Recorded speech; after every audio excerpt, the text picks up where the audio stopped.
Hello guys, today I'm going to show you how to make your Facebook in dark mode.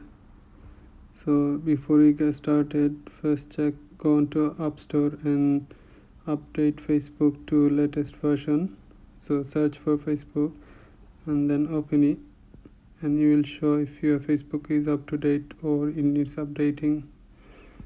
So updating process may take some time.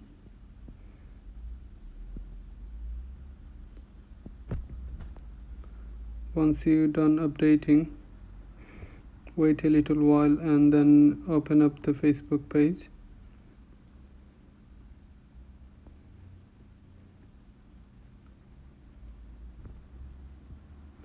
As you can see, my Facebook page is now in default mode.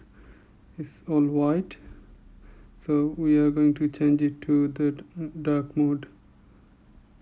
So first go into menu and then settings and privacy, and as you can see, dark mode option.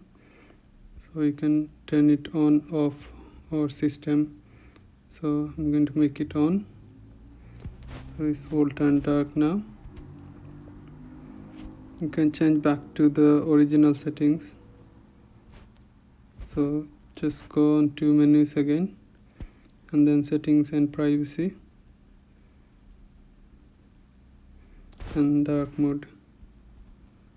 So you can change back to the original setting. Thank you for watching my video. Please subscribe to my channel.